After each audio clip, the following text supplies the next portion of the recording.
Mom में आप सभी का स्वागत है। प्रेगनेंसी के दौरान आपको बहुत सारे सजेशंस मिलते हैं, जैसे ये खाओ, ये मत खाओ, ये देखो, वो मत देखो, ऐसा पढ़ो, ऐसा मत पढ़ो। लेकिन एक चीज़ ऐसी है जिसके बारे में हम खुलकर बात नहीं करते हैं, वो ये कि एक्चुअल में डिलीवरी वाले दिन क्या होता है, लेबर रूम में क्या क्या चीज़ें होती हैं, क्या क्या बात होती हैं, इसके बारे में हम जनरली बात नहीं करते। और जो वुड बी मॉम होती हैं वो क्लूलेस होती है, उन्हें आइडिया ही नहीं होता है कि क्या होने वाला है इस दिन, और इसकी वजह से जो है डर लगने लगता है। बहुत सारी वुड बी मॉम्स है ना, ये बोलती हैं कि डर लग रहा है, समझ में नहीं आ रहा क्या होगा। तो आज के इस वीडियो में मैं आपके साथ अपना एक्सपीरियंस शेयर करूँगी, ताकि आपको ये समझने में हेल्प मिले कि वाकई में लेबर पेन जब आपको उठते हैं उसके बाद क्या होता है, जब आप डिलीवरी के लिए जाते हो तो क्या होता है, लेबर रूम में क्या क्या चीज़ें होती हैं। तो चलिए वीडियो स्टार्ट करते हैं। लेकिन उससे पहले अगर आप मेरे चैनल को पहली बार देख रहे हैं तो इसको सब्सक्राइब करना ना भूलें। यहाँ पर हम बात करते हैं पेरेंटिंग की, प्रेगनेंसी की और उससे रिलेटेड बहुत सारी चीज़ों की।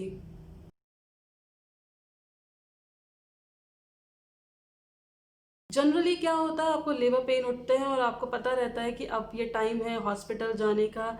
अगर सी सेक्शन होने वाला है तो भी आपको पहले से एक डेट दे दी जाती है जिस पर आपको जाके हॉस्पिटल में एडमिट होना पड़ता है। लेकिन कुछ केसेस मेरे जैसे होते हैं जहाँ पर आप क्लूलेस होते हैं, बिल्कुल ही आप एग्जामिनेशन के लिए जाते हो और आपको पता चलता है कि जो क्राउनिंग की प्रोसेस है वो स्टार्ट हो गई है। यस, मेरे केस में ऐसा ही था। मेरे केस में ना तो लेबर पेन थे, ना वाटर ब्रेक हुआ था, कुछ भी सिम्टम नहीं था। जस्ट एक इंट्यूशन थी जिसकी वजह से मैं चेकअप के लिए गई थी। आपको बता दूं, मेरी जो ड्यू डेट थी वो मई में थी और आरव जो है वो अप्रैल में हुआ था। अप्रॉक्सीमेटली 20-21 डेज पहले हुआ था वो, ड्यू डेट से पहले। तो जस्ट मैं चेकअप के लिए गई थी, वहाँ पर जाकर मुझे पता चला कि मेरी क्राउनिंग की जो प्रोसेस है वो स्टार्ट हो गई है। और उस टाइम मेरे पास कोई भी नहीं था। मैं, मेरे हस्बैंड और मेरा छोटा भाई था। कोई एल्डर वुमेन नहीं थी, मॉम नहीं थी, क्योंकि हमारे यहाँ एक क्लोज रिलेटिव की शादी थी और मेरे डॉक्टर ने कहा था कि 30th तक कोई चांस नहीं है। तो मैंने अपनी मॉम से कह दिया था कि वो 25th के अराउंड आ जाएं। लेकिन मुझे बहुत हड़बड़ी में हॉस्पिटल में एडमिट होना पड़ा था। तो मैं 10 बजे के करीब हॉस्पिटल पहुंच गई थी। उसके बाद जो है नर्स हैं, वो मुझे एक रूम में लेकर गई। वहाँ पे उन्होंने मेरे क्लोथ्स चेंज कराए, गाउन पहनाते हैं जो हॉस्पिटल का, वो पहनाया। मीनवाइल मेरे हस्बैंड ने मेरी मॉम को फ़ोन कर दिया था कि मुझे हॉस्पिटल में एडमिट करना है। तो मेरी मॉम जो है रात में 12 बजे करीब आ गई थी। तो मेरा गाउन चेंज किया गया। उसके बाद जो है, क्योंकि मेरा लेबर इंड्यूस करना था तो मुझे 2 इंजेक्शन लगाए गए थे। एंड वो चेक करने के लिए होता है कि कहीं किसी चीज़ से एलर्जी तो नहीं है। तो 2 इंजेक्शन मुझे लगाए गए। उसके बाद जो है ड्रेस चेंज करने के बाद मेरे को जो मेरा रूम है उसमें शिफ्ट कर दिया गया। डिप लगती है, आपको बॉटल चढ़ाई जाती है, तो पूरी रात वो चलती रही थी। इसके अलावा जो है एक बेबी डॉपलर बेल्ट लगाई जाती है जिसकी आवाज़ जो है, बेबी की हार्ट बीट आपको सुनाई देती है। और वो इतनी ज़ोर से होती है ना कि ऐसे घच घच करके ऐसे आवाज़ आती रहती है। पूरी रात नींद नहीं आई, क्योंकि जो एक और लेडी थी वहाँ पे एडमिट थी, उनका सी सेक्शन होना था। उनके बेबी की हार्ट बीट मुझे सुनाई दे रही थी, तो ऑब्वियस है मेरे बेबी की भी उनको सुनाई दे रही थी। तो पूरी रात में जो है यही प्रोसेस चल रहा था। बॉटल चेंज कर रहे थे नर्स। इसके अलावा जो है बेबी की हार्ट बीट सुनाई दे रही थी, जिसकी वजह से नींद नहीं आ पा रही थी। मेरी मॉम, मैंने आपको बताया, 12 बजे करीब आ गई थी। तो अब हॉस्पिटल में मैं, मेरे हस्बैंड और मॉम थी, तो तीनों लोग हम नहीं सो रहे थे। फिर क्या है, जो लेबर पेन जो है, क्योंकि इंड्यूस किया गया था, तो वो धीरे धीरे पेन आपको स्टार्ट होने लगते हैं। वैसे मैंने सुना था कि लेबर पेन बहुत ज़्यादा अनबियरेबल होते हैं। तो मुझे धीरे धीरे स्टार्ट हुआ।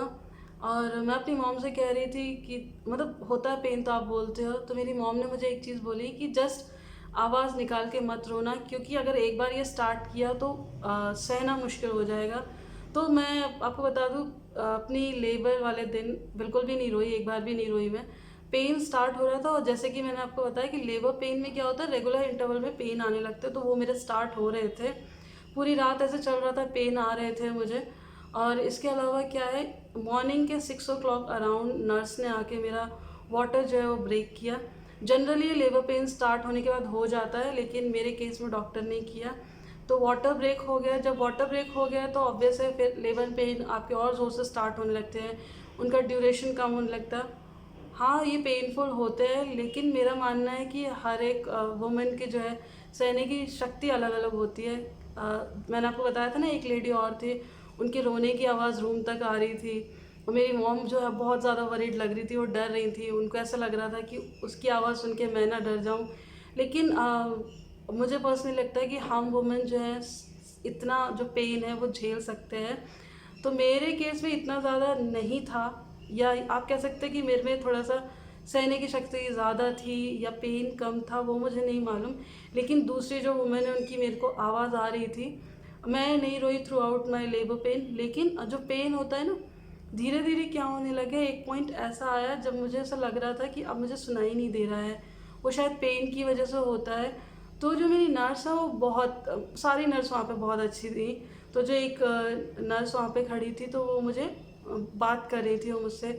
ऐसा इसलिए किया जाता है क्योंकि आप पेन में होते हो तो आपको कॉन्शियस रखना होता है, तो वो मुझसे बात कर रही थी। तो आई स्टिल रिमेंबर वो मुझे बोल रही थी कि मदर बनना इतना ईजी नहीं होता है। उसके बाद की जो लाइन है वो मुझे सुनाई देनी बंद हो गई थी। जस्ट ना मुझे उनके लिप्स जो है ऐसे ऐसे हो रहा था। तो मैंने उनको बोला भी कि सिस्टर आप बोलो मत, मुझे कुछ भी सुनाई नहीं दे रहा है। स्टिल वो बोल रहे थे। मेरी मॉम जो है बार बार सिर पर हाथ फिरा रही थी। मैं still I can feel that day, बहुत स्पेशल डे होता है। आप पेन में भी होते हो लेकिन वर्थ होता है ये पेन। फाइनली 10-10:30 अराउंड जो है कॉन्ट्रैक्शन जो है बोलते ना पीक पर पहुंच गए थे। मुझे अब लग रहा था कि ना I feel like to poop. Actually वैसी फीलिंग आती है जब कॉन्ट्रैक्शन होते हैं कि आपको पूप करना है, ऐसी फीलिंग आ रही थी। फिर मेरी डॉक्टर आई और उन्होंने देखा एंड शी सेड कि नाउ टाइम है लेबर रूम में शिफ्ट करने का। तो मेरे रूम से लेबर रूम तक जाने के लिए उन्होंने मुझसे पूछा कि स्ट्रेचर पे जाओगी या अपने आप चली जाओगी। तो आई सेड कि मैं अपने आप चली जाऊंगी, बिकॉज इतना ज़्यादा नहीं था कि मैं स्ट्रेचर पे जाती। तो मैं अपने आप चली गई। जब आप लेबर रूम में जाते हैं तो एक टेबल होती है जिस पे आप पोजीशन लेते हैं, जो डिलीवरी की पोजीशन होती है वो लेते हैं, और उसके बाद आपको पुश करना होता है। उस टाइम पे मैं आपको बता दूँ, मेरी डॉक्टर थी वहाँ पे, नर्सेस थी। नर्स जो है कंटिन्यूसली आपके सिर पर हाथ फेर रहे होते हैं, इवन वो आपको मोटिवेट करते रहते हैं, पुश करने के लिए वो आपको बोल रहे होते हैं। तो पुश करने की जो प्रोसेस है किसी किसी के लिए बहुत ज़्यादा हार्ड हो सकती है, किसी किसी के लिए थोड़ा सा ईजी होता है कंपेरेटिवली। क्योंकि मेरे को ज़्यादा इतना टाइम नहीं लगा था। स्टिल बिकॉज मैंने सुना है, मेरी कज़न्स हैं उनको बहुत ज़्यादा, कई बार क्या होता है कॉन्शियस नहीं रहते बहुत ज़्यादा। लेकिन मेरा ऐसे मानना है कि आप स्ट्रॉन्ग रहें, और उस टाइम पर ना कुछ मत सोचो, आप कुछ भी मत सोचना कि आगे क्या होने वाला है, ऐसे हो रहा है। जो चीज़ जैसे चल रही है आप उसको चलने दीजिए। तो आप पुश करते हो और उसके बाद जो है बेबी आ जाता है। ये मैं नॉर्मल डिलीवरी की बात कर रही हूँ, मेरी नॉर्मल डिलीवरी हुई थी। तो आई रिमेंबर जैसे ही मैंने पुश किया, ऑब्वियसली एकदम से आपको लगता है रिलैक्सड हो गए आप, क्योंकि जो बेबी है वो बाहर आ जाता है। तो उसके बाद क्या है, आवाज़ एक मुझे सुनाई दी रोने की। तो मैंने देखा राइट साइड में जो है डॉक्टर्स को लेके खड़ी थी। तो मैंने देखा और मुझे पता चल गया कि इट्स अ बेबी बॉय। तो मैं बहुत देर तक उसको देखती रही। ये भी अपने आप में बहुत अच्छा एक्सपीरियंस है, एक न्यू बॉर्न को देखना, जो बेबी अभी तक 8th मंथ या 9th मंथ तक आपके अंदर था, उसको देखना। और मैं आपको बताऊँ कि उस टाइम पे क्या हुआ कि पेन वेन तो सब चला गया। मैं उसको देख रही हूँ एंड ये कोशिश कर रही है जानने की वो किसके जैसे दिखता है। तो जब मैंने आरव की नोज़ देखी तो आई वाज लाइक अरे ये किसकी जैसी है। तो ये फ़नी पार्ट है। अगर आपको फ़न ढूंढना है तो आपको हर जगह मिल जाएगा। जो भी मॉम्स, वुड बी मॉम जिनकी डिलीवरी होने वाली, एक चीज़ आप याद रखिए, हर एक वुमेन केपेबल है इस चीज़ की। और पहले से आप बिल्कुल मत सोचना, मैं आपको बता दे रही हूँ, आप उस दिन के बारे में पहले से मत सोचिए। ये एक ऐसी चीज़ है अपने आप होती चली जाएगी, आपको ज़्यादा सोचने की करने की ज़रूरत नहीं है।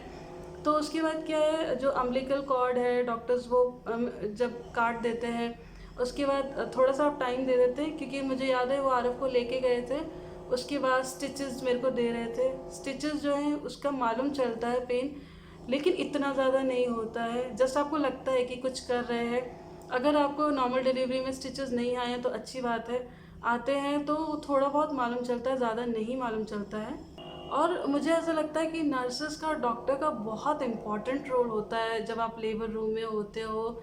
मतलब वो इतना मोटिवेट करते हैं, इतने प्यार से आपको ट्रीट करते हैं, आपका हाथ पकड़ते हैं, आपके सिर पे हाथ फेरते हैं। बहुत मैं स्टिल जब आरव के हर बर्थडे पे मैं उसके हॉस्पिटल जाती हूँ, क्योंकि आई स्टिल लाइक ये जो ग्रैटिट्यूड वाली फीलिंग है वो कभी नहीं जा सकती है।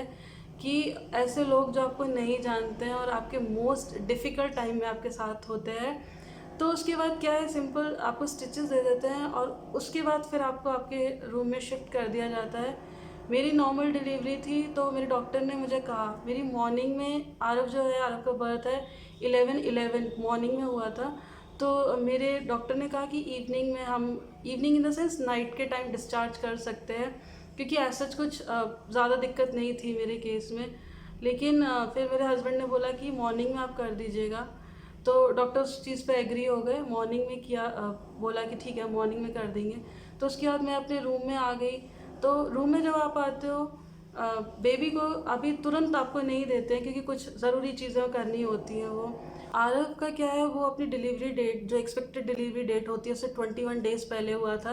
तो डॉक्टर ने उसको इंक्यूबेटर पे रखा हुआ था, जिसकी मेरी मॉम को बहुत ज़्यादा टेंशन हो गई थी, लेकिन था नहीं ऐसा कुछ। इवनिंग में आरव को मेरे पास शिफ्ट कर दिया गया था। तो मीनवाइल जब आपकी डिलीवरी होती है और उसके बाद जो टाइम होता है जब आप अपने हॉस्पिटल में होते हो, तो नर्सेज जो हैं आपके मैटरनिटी पैड चेक जो है उसको चेक करते हैं, चेंज करते हैं, क्योंकि बहुत ज़्यादा हैवी ब्लीडिंग हो रही होती है। एक चीज़ और, वो डिलीवरी होने के कुछ देर बाद देखते हैं कि आपको पी आ रहा है या नहीं। वो मेक श्योर करते हैं कि आपको पी आए, बहुत ज़्यादा ज़रूरी होता है वो। तो वो मेरे केस में कुछ दिक्कत नहीं था, आराम से हो गया था। इसके अलावा रात में जो है डॉक्टर नहीं, जो नर्सेज हैं वो आती हैं। डॉक्टर बीच में आते हैं देखने के लिए, दिक्कत तो नहीं है कुछ। उसके बाद मेजर जो रोल होता है वो नर्सेस का रहता है। रात में जो नर्स हैं, 2 या 3 आई थी, वो स्टिचेस देखते हैं और वो एक इक्विपमेंट यूज़ करते हैं जिसमें 2 रॉड जैसे लगे रहते हैं। विंटर्स में पहले यूज़ होते थे वो, आई एम नॉट श्योर उसको क्या बोलते हैं, 2 रॉड जैसी लगी रहती हैं। उससे वो हीट देते हैं आपके स्टिचेस को ड्राई अप करने के लिए, और इसके अलावा ऑइंटमेंट लगाते हैं। देखते हैं बेसिकली वो चीज़ें कि जो स्टिचेस आए हैं वो ठीक है या नहीं। तो इस तरीके से आपका दिन जाता है। अगर आपकी नॉर्मल डिलीवरी हुई है तो 1 दिन में डिस्चार्ज दे देते हैं। जैसे मेरी डिलीवरी मॉर्निंग में 11 के अराउंड हुई थी, और अगले मॉर्निंग 11 या 12 ओ क्लॉक, क्योंकि आपको फॉर्मेलिटीज़ करनी होती है ना, डॉक्यूमेंट्स जो है वो पूरी फाइल वगैरह सबमिट करनी होती है, डॉक्यूमेंट्स, ये सारी चीज़ होती है, वो करनी होती है, तो मिल जाती है। वहीं अगर सी सेक्शन हुआ है तो 3 to 5 डेज़ रखते हैं, डिपेंडिंग अपॉन कि क्या कंडीशन है मदर की, बेबी की। नॉर्मल है चीज़ें, कोई दिक्कत नहीं है तो आपको जल्दी मिल जाता है डिस्चार्ज। अदरवाइज़ कुछ कॉम्प्लिकेशन है तो वो डॉक्टर उसके हिसाब से करता है। तो ये मैंने आपके साथ शेयर कर दी मेरी डिलीवरी डे की जर्नी। आई होप आपको इससे हेल्प मिलेगी समझने के लिए कि एग्जैक्टली चीज़ें कैसे होती हैं, क्या क्या होता है। यहाँ पर एक सजेशन है मेरा आप लोगों से, स्ट्रॉन्ग रहें और ज़्यादा ना सोचें। मैंने पहले भी कहा है, वी आर केपेबल, भगवान ने हमें ऐसे बनाया ही है कि हम ये जो पेन है वो सह सकते हैं। तो इसमें ऐसा नहीं है, इसको सोच सोच के आप ना डरें कि क्या होगा। आप ये सोच के खुश हों कि उस दिन के बाद एक मेंबर जो है, जो आपके जैसा दिखता होगा, आपके हस्बैंड के जैसा दिखता होगा, वो आपकी लाइफ में आने वाला है और आपकी लाइफ फुल्ली चेंज हो जाएगी। पूरी तरीके से चेंज हो जाती है लाइफ आपकी।